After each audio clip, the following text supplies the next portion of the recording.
안녕하세요. 저는 예쁜 딸과 아내와 함께 지내고 있는 40대 가장입니다. 저는 누구보다 제 가족이 중요한 사람인데요.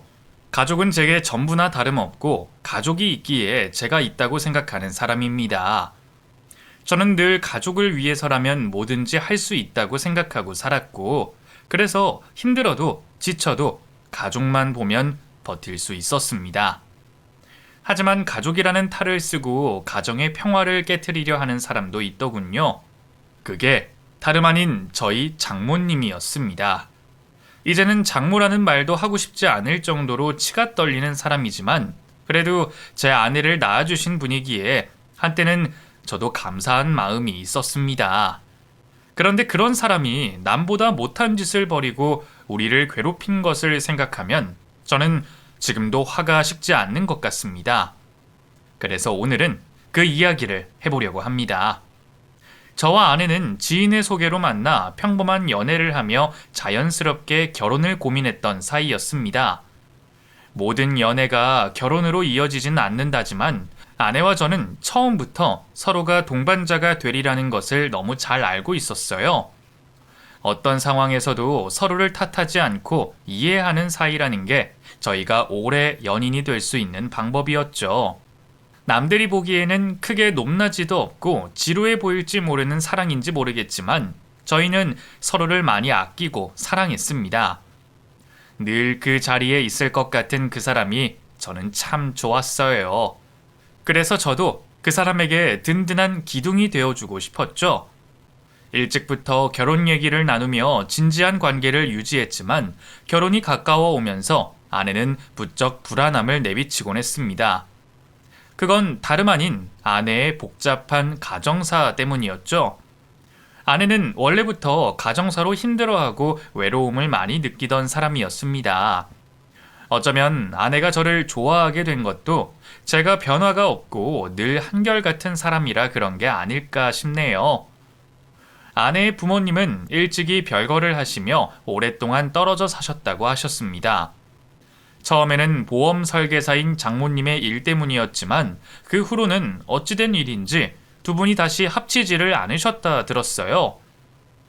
엄마가 일을 시작하면서 많이 달라졌어. 보험 일을 한다고 자꾸 바빠지더니 승진이 됐다면서 지방으로 내려가야겠다는 거야. 엄마가 워낙 고집이 센 사람이라 아빠도 말리지 못했고, 그래서 내가 중학생이던 무렵부터 엄마랑 따로 살게 됐어. 처음에는 그래봤자 1년이나 2년이나 되겠지 싶었는데 엄마는 그 후로도 돌아올 생각이 없어 보였어. 심지어 그 사이에 직장 옮겨서 가까이로 이사 왔는데 말이야. 차로 한두 시간 거리면 가족이랑 같이 살 법도 한데 엄마는 일을 핑계를 대면서 아빠랑 다시 합칠 생각이 없어 보였어. 복잡한 어른들 일이라 처음에는 모른 척 하려고도 했지만 나이 먹어가면서 그런 부모님 사정을 이해할 수 없더라고. 자식 다 키워놨다고 이혼을 하고 싶은 건지, 이럴 거면 정말 별거를 하지 말고 아예 갈라서서 호적 정리를 했으면 싶은 거지. 그래서 나는 사람들이 부모님 얘기 묻는 게 너무 싫었어. 중학생 때부터 따로 살아서 엄마랑 동네 아줌마보다 어색한 사이인 걸 남들에게 말하고 싶지 않았거든. 솔직히 그 얘기를 어떻게 설명해야 할지도 몰랐어. 이혼은 아니고 별건데 벌써 10년째예요. 이 말을 누가 이해하겠냐고. 차라리 이혼하셨어요가 설명하기 쉽지. 저도 처음 들었을 때는 아내의 집안 사정이 쉽게 이해되지 않았습니다. 이혼도 아닌 별거인 부모님을 어떻게 설명할 수 있을까 싶었죠. 이미 부모님들끼리는 남이나 다름없이 사시는 것 같은데 왜 이혼을 하지 않으시는지 의아하기도 했습니다. 아빠 말로는 나 시집 갈 때까지는 엄마가 있어야 한다고, 이혼을 하더라도 그때 하겠다고 하는데 나는 솔직히 그것도 싫었어. 그래봐야 1년에 겨우 한 번 보는 엄마가 무슨 엄마냐고. 한참 어머니의 보살핌이 필요한 청소년기에 어머니와 멀어져 버린 아내는 자기 어머니에 대한 그리움만큼이나 원망이 큰 사람이었습니다. 그래서 저희가 결혼을 준비할 때도 어머니에게 연락을 해야 하는지 말아야 하는지 고민이 무척 많아 보였죠. 아내는 말로는 오지 말았으면 좋겠다고 하면서도 한편으로는 어머니들 한복을 고르며 고민을 하고 있었습니다. 저희 집에서야 저희들이 오래 만난 만큼 아내의 가정사도 대충 알고 계시고 그런 걸로 며느리 차별하실 분도 아니라 걱정이 없었지만 그건 오로지 아내 스스로의 고민이었습니다. 아내가 결정할 일이기에 저는 아무것도 대신 해줄 수가 없었죠. 그런데 아내가 고민을 마치기도 전에 상황은 종료되고 말았습니다.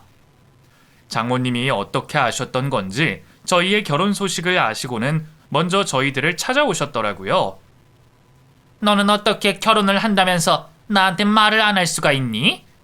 내가 남한테 네 결혼 소식을 들어야겠어? 아직 청첩장도 안 나왔어. 청첩장 나오면 말할까 했었어. 할까 했어? 그럼 안 할 생각도 했었다는 거야? 어머 미영이 너 진짜 사람 섭섭하게 한다. 네가 엄마가 없는 것도 아니고 내가 멀리 사는 것도 아닌데 그런 고민을 뭐하러 해? 딸 결혼하는 데는 꼭 참석해야지. 그래서 벌써 상견례까지 끝내고 청첩장 고르고 있는 거야? 사위 될 사람 소개도 안 시키고? 엄마, 우리 솔직해지자. 우리가 웃으면서 그런 얘기할 사이는 아니잖아. 그동안 우리가 뭐 얼마나 가깝게 지냈다고 이제 와서 갑자기 친한 척이야? 엄마 말대로 멀리 사는 것도 아니면서 우리가 1년에 뭐 몇 번이나 봤는데 외국 사는 가족들도 우리보다는 자주 봐. 근데 이런 관계에 내가 웃으면서 엄마한테 결혼 소식 전할 수 있겠어? 솔직히 말하면 청첩장에 적어야 할지 말아야 할지 그 고민하고 있었어. 그래서 말 못한 거야. 그런 얘기하면 엄마가 이렇게 난리칠 게 뻔해서. 아무튼 결국 알게 됐으니까 올 거면 와서 그냥 밥이나 먹고 가. 아내는 오랜만에 만난 장모님께 무척 냉담하게 대했습니다. 결혼 준비 중에 친정엄마 도움받는 다른 사람들을 무척 부러워했으면서도 자기 어머니에게는 큰 기대가 없는 듯 보였죠. 말을 하다 보니 더 화가 나는지 잔뜩 말을 쏟아내고 돌아서는 아내를 보며 장모님은 큰 충격을 받으신 듯 했습니다. 아내를 붙잡지도 못하고 그 자리에 혼자 남겨진 저는 어쩔 수 없이 장모님을 달래드릴 수밖에 없었죠. 저 미영이가 그래도 장모님 오시기를 바랄 거예요. 그동안 장모님 소식 많이 그리워했거든요. 아무튼 이렇게 인사드리게 돼서 죄송합니다. 저는 박현수라고 합니다. 제가 저러면 자네라도 좀 신경을 썼어야지. 이게 뭔가? 자네는 장모 될 사람 얼굴도 안 보고 결혼하려고 그랬나? 내가 미영이 아빠랑 같이 안 산 지는 오래됐지만 그래도 우리 아직 혼인관계 유지하고 있어. 법적으로는 내가 미영이 엄마고 그 집 안주인이야. 근데 나한테 이러면 안 되는 거지? 자네까지 나 장모 대접 안 할 생각이라면 나 정말 가만히 못 있어. 괜히 불똥이 제게 튀었던 건지 장모님은 저더러 앞으로 장모 대접을 잘 하라며 당부를 하셨고 저는 그 앞에서 그러겠다는 말을 할 수밖에 없었습니다. 결국 장모님은 저희 결혼식에 참석을 하셨고 저희는 무사히 결혼식을 잘 치르게 됐습니다. 그때까지만 해도 제가 장모님을 또 뵐 거라는 생각은 솔직히 하지 못했어요. 결혼 전에도 가족들과 내외하듯 지내시던 분이셨으니 이제 와서 왕래가 많아질 일이 뭐가 있을까 싶었죠. 그런데 이번에는 장모님이 먼저 연락을 주셨습니다. 저희가 신혼여행 다녀온 다음부터 저한테 따로 전화를 하시더니 그 후로도 제게 자주 연락을 하시더라고요. 자네는 신혼여행 다녀왔으면 장모한테 전화를 해야지. 그 집에는 인사 갔을 거 아니야. 그러면서 나는 안 챙기는 거야? 따로 산다고 장모 취급도 안 하겠다는 거야 뭐야? 아닙니다. 죄송합니다 장모님. 내가 장모 잘 챙기라고 했지? 자네 계속 이런 식으로 하면 정말 곤란해. 예, 앞으로 잘하겠습니다. 뭘 어떻게 잘할 건가? 예? 글쎄요. 뭐 제가 해드릴 일이라도 있을까요? 사실 내가 미영이 결혼시키면서 생각이 많았어. 내가 신경 못 쓴 사이에 애가 많이 자랐구나 싶고 언제 이렇게 결혼을 하나 싶더라고. 그래서 이제는 내가 미영이랑 다시 잘 지내고 싶은데 애가 도통 곁을 안 주니까 말이야. 장모님은 제게 가족들과 다시 잘 지내고 싶으시다며 도움을 구하셨습니다. 연락 안 받으시는 장인어른과 툭툭거리는 아내에게 말을 잘 해달라고 말이죠. 결혼을 하면서 아내가 장모님과 잘 지내기를 바랬던 저도 그 말은 찬성이었습니다. 저희가 결혼식을 하던 날 혼주석에 계신 장모님을 보며 아내가 내심 좋아하는 걸 알고 있었거든요. 장모님이 아내 쪽 사람들을 맞아주시고 웨딩드레스 입은 아내의 모습을 칭찬해 주실 때 아내는 기뻐했습니다. 얼마나 기뻤으면 뒤에서 몰래 우는 모습까지 제가 보고 말았거든요. 그래서 저도 이번 기회로 아내가 장모님과 가까워지기를 바랬습니다. 먼저 결혼한 친구들이 친정엄마 도움받으며 지내는 걸 배아파할 정도로 부러워했던 아내였기에 저는 그런 아내에게 친정어머니가 계셔줬으면 했어요. 그런 와중에 장모님이 먼저 손을 내밀어 주시니 저도 감사한 일이었습니다. 그래서 저는 먼저 나서서 장모님까지 모시고 다 같이 자리를 만들고 어버이날이나 가족 모임 때마다 장모님을 부르게 됐습니다. 처음에는 불편하다 하시던 장인어른도 저희들이 다 같이 잘 지내는 모습을 보시며 별 말씀을 안 하시더라고요. 장모님도 진심이셨는지 장인어른과 아내를 부쩍 챙기셨고 말이죠. 아내의 밥숟가락 위로 반찬들을 올려주시는 장모님을 보며 저는 아내가 행복하기를 바랬습니다. 어느새 저희가 아이를 가지고 임신을 한 아내는 더더욱 장모님의 손길을 그리워했습니다. 입덧이 심해 아무것도 못 먹는데 딱 하나 장모님이 오래전 해주신 호박죽을 먹고 싶다 하더라고요. 장모님, 미영이가 호박죽이 먹고 싶다는데 혹시 좀 해주실 수 있을까요? 호박죽? 아휴, 걔는 또 왜 하필 손이 많이 가는 걸 먹고 싶다고 하니? 그게 얼마나 고생인데. 그냥 사다 주면 안 되나? 옛날에 먹었던 게 먹고 싶다 그래서요. 입덧이 너무 심해서 아무것도 못 먹고 있거든요. 장모님이 해주시면 좋겠는데. 그래? 그럼 뭐 수고비라도 주나? 아니, 나도 일하는 사람인데 시간이 돈이잖아. 재료비에 수고비 정도 쳐주면 내가 해다 주고. 수고비요? 예, 그럼요. 드려야죠. 수고비를 바라시는 장모님이 당황스러웠지만 그래도 아내에게 죽을 끓여주신다니 감사했습니다. 확실히 전에 먹던 맛이 그리웠던 건지 아내는 그 죽을 먹고 입덧도 무사히 이겨냈죠. 그것만으로도 저는 장모님께 감사한 마음이었습니다. 그동안 소원한 가족사는 알고 있었기에 다시 가까워지기 위해서는 조금 더 시간이 필요할 거라 생각했습니다. 그런 상황에 아이가 태어나면서 더 가까워질 수도 있지 않을까 생각했어요. 그렇게 저희 부부는 예쁜 딸을 낳게 됐고 저는 장모님께 아내의 몸조리를 부탁드렸습니다. 물론 작은 성의와 함께 말이죠. 나도 그냥 해주고 싶지만 차례도 알다시피 내 사정이 그리 여의치 않아서 말이야. 보험 일이라는 게 내가 하는 만큼 벌어가기 때문에 뭐 이러다가는 나도 굶어 죽기 십상이거든. 그러니까 자네가 생활비 정도 도와주면 나도 편한 거지. 그럼요. 저희가 장모님 사정 모르는 것도 아니고 당연히 챙겨드려야죠. 아무쪼록 미영이 몸조리만 잘 부탁드립니다. 제가 회사 일로 바빠서 잘 못 챙겨줬거든요. 그래, 자네는 나가서 일해야지. 내 딸은 내가 잘 챙길 테니까 자네는 걱정 말고 가서 돈이나 많이 벌어와. 뭐 월급쟁이 월급이 거기서 거기겠지만. 장모님 말씀처럼 저는 평범한 월급쟁이라 장모님께 매번 수고비를 챙겨드리는 게 쉬운 일은 아니었습니다. 아내가 출산을 하고서는 외벌이가 되어버려 더 어려운 사정이었죠. 그래도 드릴 건 드려야 하니 저는 장모님께 보통의 베이비시터 월급만큼을 챙겨드렸습니다. 적지 않은 돈이 크게 느껴졌지만 그래도 친정엄마에게 도움받아 좋다는 아내를 보며 아무것도 아깝지 않았어요. 저는 아내의 웃음을 보며 모든 게 좋아질 거라 생각했습니다. 그러다 갑자기 장인어른께서 문제가 생기셨습니다. 평소 건강 하나는 자부하신다며 병원 한번 안 가시던 장인어른이 갑자기 쓰러지고 마셨던 거죠. 몇 달 전부터 부쩍 몸이 안 좋아 보이기는 하셨지만 설마 이런 일이 벌어질 줄은 몰랐습니다. 장인어른이 워낙 고집이 있으셔서 병원에 모시고 간다는 저희의 말을 자꾸 거부하셨거든요.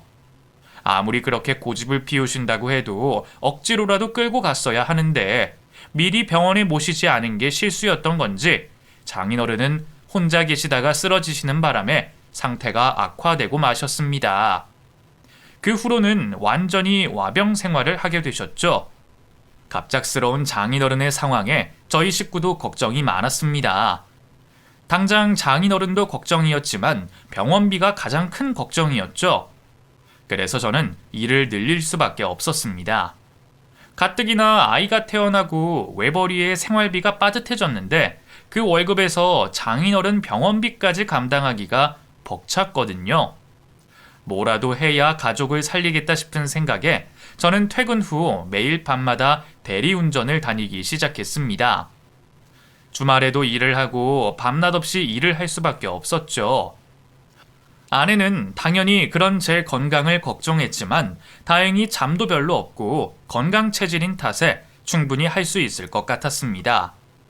그날도 저는 평소처럼 대리운전 콜을 기다리고 있었습니다. 늦은 밤이었지만 술자리 약속이 별로 없는 평일이라 그런지 대리운전을 찾는 손님은 그리 많지 않았었습니다. 그래도 운이 좋게 끊기지 않고 건수를 잡을 수 있었고 덕분에 저는 오랜만에 기분이 좋았네요. 투잡으로 대리운전 일을 시작한 지 1년이 넘었는데도 오늘같이 꾸준한 날은 별로 없었기에 매일이 오늘만 같아도 돈 걱정은 없겠다 싶을 정도였죠. 그러던 중 또 콜 하나가 잡혔는데 저는 익숙한 주소에 깜짝 놀라고 말았습니다. 출발지는 제가 있는 곳 근처의 술집이었지만 도착지가 제가 아는 곳이었거든요. 처음에는 잘못 봤나 싶어 몇 번이나 확인을 해봤지만 그곳은 장모님이 지내시는 곳의 집 주소였습니다. 자주 가보지도 못한 집 주소를 어떻게 알고 있냐 싶으시겠지만 그동안 장모님 집으로 택배를 자주 보냈었고 불과 한 달 전에도 장모님의 부탁으로 그 주소로 쌀을 시켜드렸기에 제가 그 주소를 기억하지 못할 수가 없었습니다. 벌이가 있고 혼자 사시는데도 형편이 안 좋으신지 저희에게 자주 생필품 부탁을 하시기에 당장 주문 내역 몇 개만 뒤져봐도 그 주소는 확실히 알 수 있었거든요. 그 집은 장모님 댁이 확실한데 대체 누가 그 콜을 부르셨나 싶었죠. 혹시나 장모님일까 생각을 해봤지만 번호는 장모님의 번호가 아니었죠. 그렇다고 장모님께서 당장 한 달 사이에 이사를 가셨을 리도 없을 텐데 말이에요. 뭔가 이상한 생각이 들었던 저는 그 콜을 잡았고 콜을 부르신 손님을 보게 됐습니다. 혹시나 아내의 먼 친척이나 지인일까 하는 생각도 해봤지만 역시나 그 손님은 제가 생전 처음 뵙는 분이셨습니다. 나이대는 50대 후반에서 60대 초반 정도로 아마 장모님보다는 어리게 보였죠. 장모님의 손님이실까 하는 생각도 했지만 이 시간에 술을 마시고 그 집에 갈 만한 사람이 있는지 아무리 생각해봐도 도통 생각이 들지 않았고 혼자 사시는 장모님 댁으로 주소를 찍은 그 손님의 정체를 알아야겠다 싶었던 저는 필연적으로 그 손님을 모실 수밖에 없었습니다. 딱 봐도 몸도 가누기 힘들 정도로 취해 보이는 것이 혹시 옆집이나 근처 주소를 잘못 찍었을 수도 있겠다는 생각은 했거든요. 그렇게 저는 손님을 태우며 그 손님을 찬찬히 살펴보게 됐습니다. 그러고 보니 장모님의 집 주소가 아니더라도 그 손님도 특이해 보이긴 했었죠. 손님의 차는 연식도 꽤 되어 보이는 비싸지 않은 국산차였는데 제가 손님을 모시러 간 곳은 강남에서도 비싸기로 유명한 술집이었으니 말입니다. 저도 그쪽으로 몇 번 대리 일을 하러 가봤었지만 그때마다 매번 고급 외제차를 몰아야 했습니다.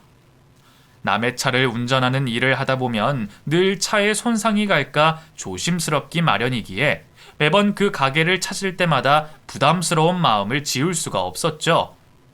그래도 그런 손님들은 가진 만큼 여유도 있고 팁도 후하시기에 불편함을 감수하고서라도 콜을 잡는 편이었습니다. 그래서 사실 그날도 내심 그런 기대를 했었죠. 하지만 그 손님은 옷차림이나 차를 뜯어보더라도 평소 그 가게를 드나드는 사람들과는 많이 달라 보였습니다. 물론 술집에서 손님을 가려받는 것도 아니고 부자가 아니더라도 고급 술집에 갈 수는 있겠죠. 하지만 주말도 아닌 평일에 그것도 혼자 와서 술을 마신 것처럼 보이는 손님이라면 좀 더 의아할 수밖에 없을 겁니다. 고급 양주만 취급하는 그 집 술값이 최소 100만 원부터 시작을 하는 걸로 알고 있는데 그 술값을 오롯이 혼자 계산을 했다면 그럼 이 손님은 몇백만 원짜리 술값이 아까운 사람이 아닐 거라는 추측이 들 수밖에 없겠죠. 그 사람의 사정이야 저도 모르는 일이지만 하필이면 장모님의 집 주소로 운전을 하다 보니 저도 모르게 촉이 곤두설 수밖에 없었습니다. 보통이었으면 어떤 손님이 타시던 나는 운전만 해주면 되고 돈만 벌면 된다 싶어 일부러 신경을 꺼두지만 그날만큼은 도저히 그럴 수가 없었어요. 정말 주소를 잘못 찍었던 거라면 다행이지만 그게 아니라 이 손님의 행선지가 정말 장모님 댁이라면 저는 이 일을 어떻게 생각해야 하는 건지 장모님께 무슨 말을 여쭤야 하는 건지 골치가 아파지니까요. 그렇게 별의별 생각을 하며 저는 운전을 시작했습니다. 만취한 손님은 신발을 벗고 양말까지 벗더니 시트에 누워 잠을 청하시더군요. 저는 손님이 완전히 잠드신 것을 확인한 뒤 그 손님의 내비게이션을 확인해 보게 됐습니다. 제가 평소에 그런 짓을 하는 건 아니지만 그날은 정말 모든 것이 이상했거든요. 그런데 최근 행선지를 확인해 보니 확실히 더 이상한 생각이 들었습니다. 여기저기 술집이며 쇼핑몰들만 찍혀 있더군요. 그리고 돌아오는 주소는 모두 장모님 댁 주소가 맞았고요. 장모님과 이 남자의 관계가 어떤지는 모르겠지만 이 사람이 다닌 곳으로만 보면 제가 보기에는 마치 돈 많은 백수 한량 같은 느낌이었어요. 그런데 확실히 이 손님은 돈 많은 부류와는 거리가 멀어 보였죠. 그렇다고 로또라도 되지 않고서야 이런 생활을 할 수 있는지 저는 머릿속이 더 복잡해지기 시작했습니다. 다만 확실해진 것은 이 남자가 장모님이나 아니면 장모님 집과 관련이 있다는 말이었죠. 아파트나 빌라만 됐어도 이런 고민은 하지 않았을 텐데 장모님의 집은 단독주택이었습니다. 경기도 외곽의 작은 시골 주택이었죠. 어쩌면 장모님이 정말로 그 사이에 말도 없이 이사를 가셨거나 아니면 저희들한테 주소지를 숨기셨을지도 모르겠다는 생각도 해봤지만 제 촉은 자꾸만 뭔가 있다는 생각이 들더군요. 혼자 그런 탐정놀이를 하다 보니 어느새 집 근처까지 다 오게 됐습니다. 그러자 저도 갑자기 심장이 뛰고 긴장이 되기 시작하더군요. 죄 지은 것도 아닌데 뭔가 들키면 안 될 것 같다는 생각이 들었죠. 이대로 장모님이 저를 알아봐서 좋을 건 없다는 생각에 저는 얼굴을 숨길 수밖에 없었습니다. 하필이면 제가 모자를 쓰고 있었고 코로나 덕분에 마스크를 쓰고 있었기에 얼굴을 숨길 수 있는 방법은 많아서 다행이었네요. 그래도 혹시 알아보시지 않을까 불안했지만 평소 제게 별 관심이 없으신 장모님이라면 못 알아보실지도 모른다 싶었죠. 그렇게 반은 마스크에 의지하고 반은 운에 기대었던 저는 만취한 손님을 흔들어 깨우기 시작했습니다. 손님, 도착지에 도착했습니다. 정신 드십니까? 도착? 그래. 내가 대리를 불렀지? 아유, 내 정신이 없어. 그렇게 취한 손님을 부축한 저는 장모님의 집 대문을 두드렸습니다. 몇 분 뒤 안쪽에서 사람이 나오는 소리가 들렸고 저는 보지 않아도 그게 장모님이라는 걸 알 수 있었어요. 아유, 뭐야? 이제 들어오는 거야? 대문 너머로 들리는 중년 여성의 음성이 확실히 저희 장모님이셨거든요. 이윽고 대문이 열린 순간 저는 충격적인 광경을 마주할 수밖에 없었습니다. 자기 대체 뭐야? 술을 왜 이렇게 많이 마셨어? 장모님이 애교 넘치는 목소리로 그 남자를 반기더군요. 장인어른 앞에서는 한 번도 보인 적 없던 환한 장모님의 미소를 보며 저는 둘의 관계를 확신할 수밖에 없었습니다. 나 좀 술을 많이 먹었어. 취한다. 아, 그러게 뭘 이렇게 많이 마셨어? 어디 갔었어? 몰라. 그냥 어디 갔지. 기사님, 이 사람 어디서 오는 길이에요? 갑자기 제게 질문을 하는 장모님 때문에 저는 너무 놀라 심장이 떨어지는 기분이었지만 티는 내지 않았습니다. 예? 어디서 오냐고요? 예. 저 강남에 있는 땡땡 술집입니다. 겨우 목소리를 변조해 한마디를 하면서도 혹시나 내 목소리를 알아들으실까, 나를 알아보실까 겁이 났지만 다행히 장모님은 저를 전혀 알아보지 못하셨습니다. 그리고는 둘이서 만담을 하듯 얘기를 떠들더군요. 뭐야, 거길 갔어? 아니, 거기가 얼마나 비싼데 거길 가서 술을 마셔? 나 기분 좋아서 좀 마셨지. 어차피 곧 큰 돈 들어올 텐데 그 정도가 대수야? 당신 남편 죽으면 돈 들어올 거라며. 그 재산이랑 보험금만 몇 억인데 이 정도 술값이 대수야. 그래, 다음에는 당신이랑 같이 가자. 순간 저는 머리를 한 대 얻어맞은 듯 충격을 받을 수밖에 없었습니다.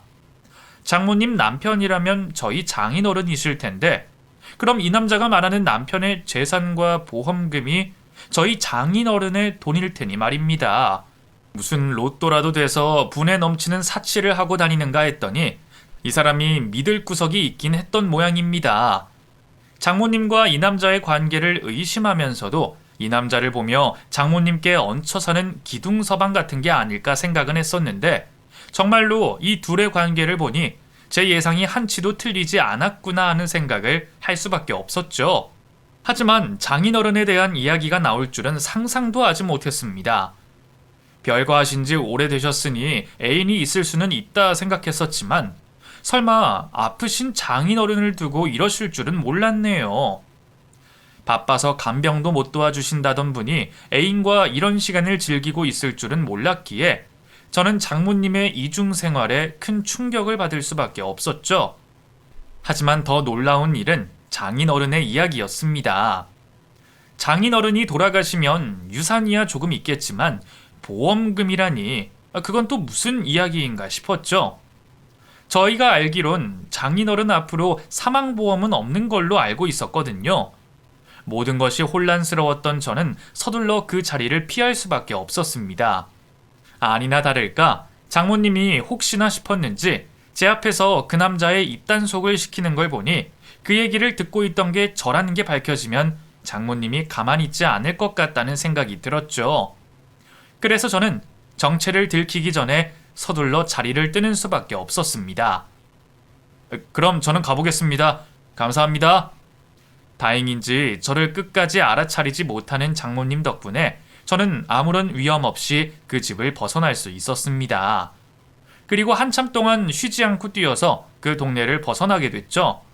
너무 큰 충격을 받아서인지 그날은 도저히 더 일을 할 수가 없었던 저는 막차를 타고 집으로 돌아가게 됐고 이미 잠들어 있는 아내의 얼굴을 보며 어렵게 눈을 붙이려 했습니다.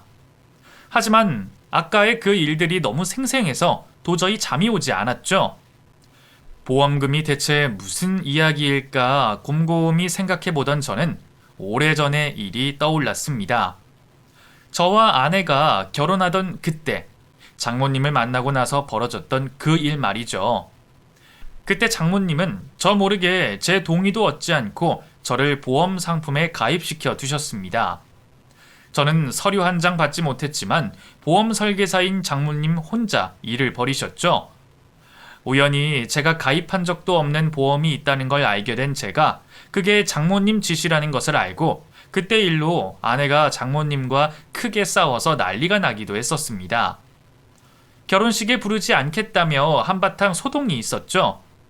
그 와중에 장모님은 제 탓이라며 미안하다는 말 없이 보험 해약만 하셨고 저도 좋은 게 좋은 거라 생각하며 그 일을 더 문제 삼지는 않았었습니다. 그런데 그 생각을 하자 저는 장인어른에게도 당사자가 모르는 보험이 있을지 모른다는 생각을 할 수밖에 없었어요. 그 생각을 하니 장모님의 모든 행동들이 다 의심스러워지더군요. 굳이 제게 부탁하시면서까지 가족들과 다시 가까워지고 싶다고 하셨던 것도 이상했죠. 그때야 나이가 들고 세월이 흐르니 가족의 정이 그리우신가 보다 생각했지만 그 가족들 몰래 어린 애인까지 두고 사시는 장모님을 알고 나니 그분이 과연 아내와 장인어른을 생각이나 하고 계실까 의심이 들었습니다. 그날 밤새도록 저는 그 고민에 잠을 이루지 못했습니다. 누구보다 빨리 아내에게 상황을 알려야 한다는 걸 알면서도 그 일로 또다시 어머니에게 상처를 받게 될 아내의 걱정에 쉽게 입이 떨어지지 않았죠. 결혼하고서야 친정엄마의 사랑을 받아본다며 좋아하던 아내였는데 지금도 장인어른이 쓰러지시고 바빠서 간병을 도와주지 못하신다는 장모님의 말을 철석같이 믿고 있을 아내에게 제가 본 일을 어떻게 쉽게 전할 수가 있을까 싶었습니다. 출근을 해서도 하루 종일 고민만 하다가 일도 손에 잡히지 않고 이럴 거면 그냥 빨리 얘기를 하는 게 낫다 싶었죠. 결국 저는 회사에 반차까지 내고 집으로 다시 돌아올 수밖에 없었습니다. 어머, 당신 이 시간에 웬일이야? 근처로 외근이라도 나온 거야? 아니야, 나 오늘 반차 썼어. 반차? 반차는 왜? 어디 아픈 거야? 아니, 그게 아니라 당신한테 꼭 해야 할 이야기가 있어서. 얘기를 할 거면 퇴근하고 저녁에 하면 되지. 뭐하러 반차까지 냈어? 고민하다 보니 머리 아파서 일이 되지도 않고 당신한테 얘기할 거면 조금이라도 일찍 얘기해야 할 것 같아서. 심각한 얘기야? 무슨 얘긴데 이렇게 심각해? 나 좀 걱정되려고 그러네? 당신 뭐 빚이라도 진 거야? 그게 아니라 나 사실 어제 장모님 댁에 다녀왔어. 어제? 어젯밤에? 왜? 엄마한테 무슨 일 있대? 그게 아니라 그쪽으로 대리운전 콜이 잡혔거든. 내가 어제 마지막 손님으로 중년 남자 한 분을 태웠어. 그 손님이 이상하게 장모님 주소로 콜을 잡았더라고. 처음에는 손님이 주소를 잘못 찍었나, 뭐 친척인가? 뭐 아니면 장모님이 이사를 가셨을까, 뭐 별 생각을 다 했는데 가고 봤더니 장모님이랑 그 남자랑 아는 사이인 거야. 제가 거기까지 이야기를 했을 때 아내는 얼굴이 구겨지며 충격을 받으면서도 담담한 척 말을 했습니다. 엄마 애인이었구나. 그래, 뭐 그럴 수 있다는 생각은 했어. 엄마 아빠 둘이 말이 별거지 남이나 다름없잖아. 아내 역시 저처럼 장모님이 호적상 남편을 두고 바람을 폈을지 모른다는 생각을 해보기는 했던 모양입니다. 그래도 재결합할 것처럼 굴길래 이제는 뭔가 좀 달라졌나 했더니 결국 그랬구나. 하긴 바쁘다는 핑계로 아픈 아빠 한번 찾아오지 않는 걸 보면서 나도 이상하다 싶기는 했어. 언제는 아빠랑 다시 잘해보고 싶다고 그러더니 아빠 아프니까 갑자기 다시 멀어졌잖아. 그래서 생각은 하기는 했지만 정말 괘씸하네. 그렇다고 뭐 내가 엄마 인생을 종용할 것도 아니고 뭐 앞으로 각자 인생 살면 되는 거지. 나는 아빠만 무사하면 그만이야. 근데 여보, 그게 문제가 아니야. 내가 거기서 정말 충격적인 이야기를 들었거든. 장모님이랑 그 남자가 아무래도 장인어른 재산에 욕심을 내는 것 같아. 장인어른 앞으로 보험이 있다는 얘기도 들었거든. 저는 최대한 아내가 충격을 덜 받기를 바라며 조심스럽게 어제 있던 이야기를 전하게 됐습니다. 제가 장모님 집으로 콜을 받고 당황했던 것부터 내비게이션에 찍혀있던 주소들과 사치의 흔적들, 그리고 얼굴을 가리고 그 집 대문을 열고 그들이 나눈 대화를 들은 것을 전하며 저는 짐작이지만 제가 생각하는 의심을 아내에게 이야기했습니다. 전에 장모님이 내 동의 없이 보험 들었던 거 기억나? 그때 당신이 장모님 결혼식에 안 부를 거라고 싸우고 그랬었잖아. 그때도 장모님이 그러셨는데 그럼 두 번도 가능하지 않을까? 어쩐지. 사실 전에 엄마가 아빠한테 보험 가입하라고 얘기를 꺼낸 적이 있었어. 당연히 아빠는 보험 같은 거 뭐 필요하냐고 됐다 그랬지만 엄마가 엄청 끈질기게 얘기를 했었거든. 죽으면 자식한테 물려줄 돈을 있어야 하지 않겠냐고. 그러는 소리를 내가 듣고서 나도 아빠 죽고 받는 돈 필요 없다고 막 화를 냈었어. 그래서 이야기는 더 못했지만 그 얘기만 봐도 엄마가 무슨 생각이 있기는 했다 싶었지. 제가 몰라서 그랬지 그 전에 이미 보험 얘기로 식구들 간에 다툼이 있었던 모양이었습니다. 장인어른 성격에 보험을 들려고 하셨어도 장모님에게 들지는 않으셨을 테고 아내 역시 사망보험금 운운하는 장모님께 동의하지 않았을 겁니다. 그래서였을까 장모님이 혼자 그런 일을 벌였을 수도 있겠다는 생각이 들었죠. 결국 저희는 아버님 앞으로 들어있는 보험을 확인하기 위해 알아보기 시작했습니다. 그리고 정말로 장인어른 앞으로 보험이 들어있다는 사실을 알게 됐죠. 그런데 이상하게도 그 보험은 보통의 보험들과 많이 달랐습니다. 실질적인 질병으로 보상받을 확률은 현저히 적은데 사망 시에 나오는 보험금만 큰 사망보험이더라고요. 그걸 보면 처음부터 가입할 때 사망보험을 탈 작정으로 가입이 되어 있다는 게 확실해 보였습니다. 심지어 가입 시기를 보니 장인어른이 쓰러지기 몇 달 전인 것으로 보아 장인어른의 건강이 나빠지는 걸 보고 보험을 가입시킨 게 아니었을까 싶은 생각이 들었습니다. 가족들도 아무도 모르고 당사자도 모르고 있던 보험을 누가 가입시켰을까 하는 것은 찾아보지 않아도 확실한 일이었지만 역시나 범인은 장모님이셨네요. 그리고 그 보험의 수혜자 역시 장모님이셨습니다. 그 사실에 저희 부부는 소름이 돋았습니다. 대체 뭘 원해서 이런 일을 벌였을지 가족들 몰래 이런 일을 꾸민 장모님이 무서워지기까지 했죠. 뒤늦게 사실을 알게 된 저희는 상황을 해결해 보려 노력했지만 장인어른이 저렇게 누워 계신 상황에서는 할 수 있는 일이 아무것도 없었습니다. 죄다 본인이 직접 하지 않으면 안 된다는 말뿐이라 직계 가족인 딸조차도 할 수 있는 일이 없더라고요. 그렇게 알아다니다 보니 저희들도 더 무서운 일을 알게 됐습니다. 장인어른이 언제 회복하실지도 모르는 이 상황에 지금 당장 보험금만이 문제가 아니라는 것을 말이에요. 엄마 아빠가 아직도 혼인관계잖아. 그럼 아빠 죽고 나면 엄마가 아빠 재산 받게 된대. 심지어 나보다 많이. 뭐? 아니 제대로 된 혼인관계도 아니고 서류상으로만 부부인데 그런 게 어딨어? 법이 그렇대. 별거 중이던 재혼이던 일단 법적으로 부부라면 배우자가 1.5의 재산을 가져간다는 거야.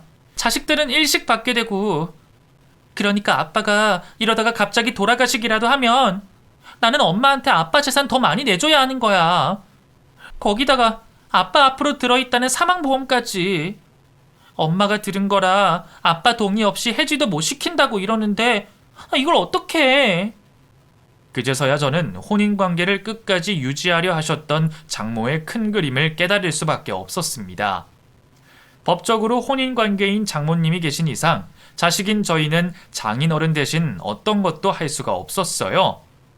이대로라면 정말 아내 말대로 장인어른에게 아무 도움이 되지 못한 장모님 혼자 욕심을 챙기게 되는 일이었습니다.